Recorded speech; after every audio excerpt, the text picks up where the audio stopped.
Okay, I want you to imagine a world buried under a mile-thick sheet of ice. A world where the wind doesn't just blow, it slices right through you like a razor.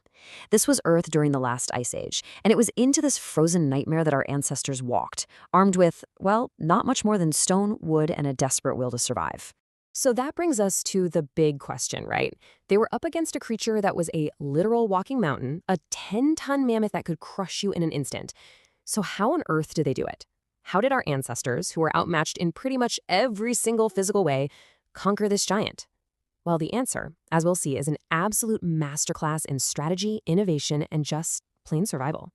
You see, before they could even think about hunting something that massive, our ancestors had to solve a much more immediate problem, simply staying alive.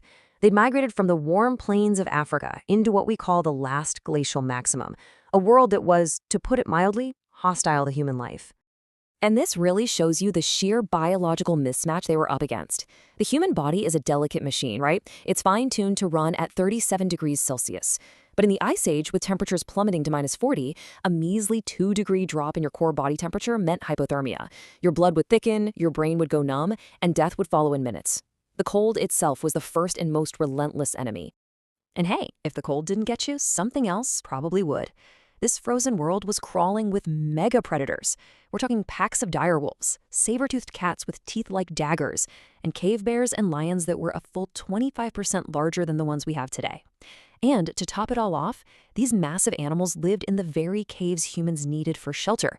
We were absolutely not at the top of the food chain, not even close.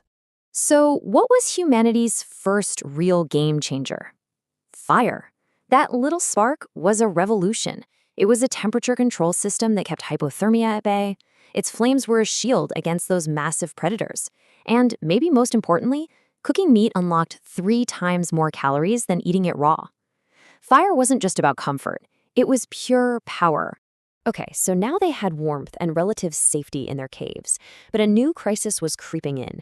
The tribe was starving. In this frozen desert, there was almost no vegetation, which meant survival depended entirely on one thing: meat. The hunters did what they'd always done. They went after small game, like rabbits. But the math here was deadly. Chasing a rabbit through knee-deep snow could burn 1,500 calories. The rabbit itself? It only gave you back about 700. They were caught in a calorie deficit. They were eating, but they were still starving to death.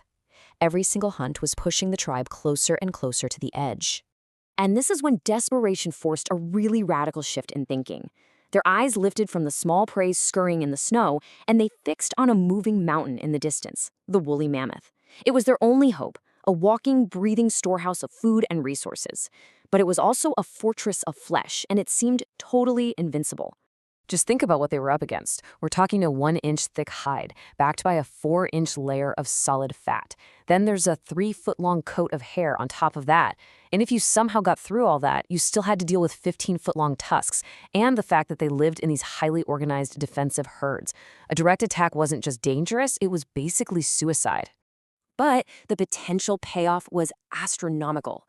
A single mammoth offered 2,000 kilograms of meat. That's enough to feed the entire tribe for 3 months.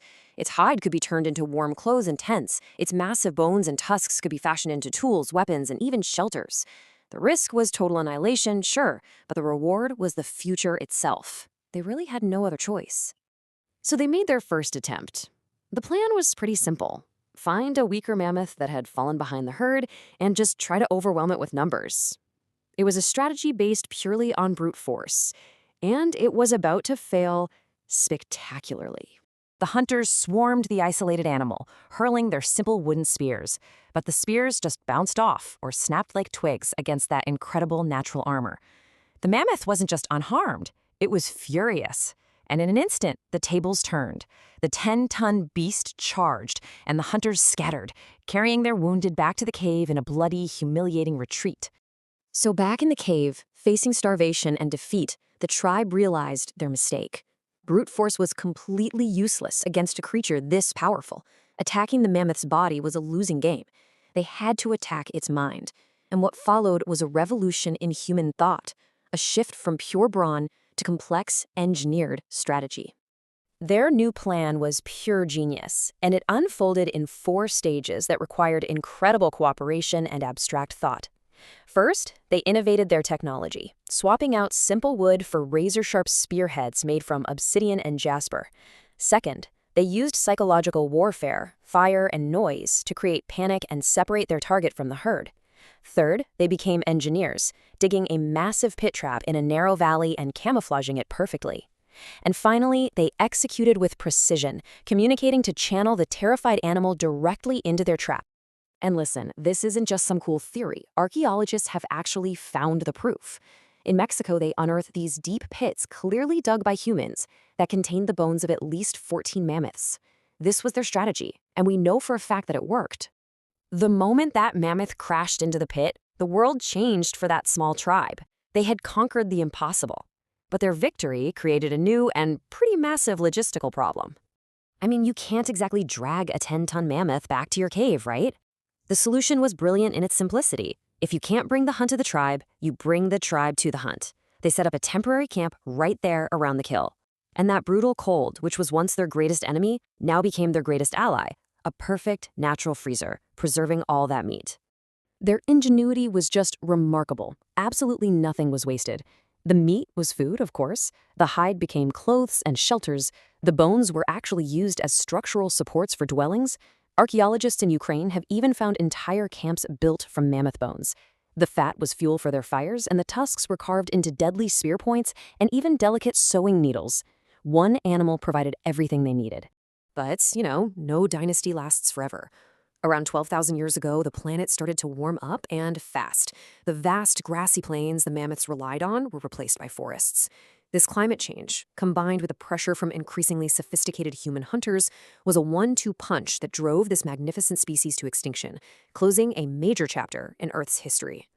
The story of the mammoth hunt is so much more than just a tale of survival. It's really the story of how we, a physically weak and vulnerable species, used our minds to overcome an impossible challenge, and that paved the way for everything that followed. So it leaves us with a final question to think about. What is the great mammoth of our time? What challenge seems so impossibly large today that it will force us to evolve our thinking in order to survive?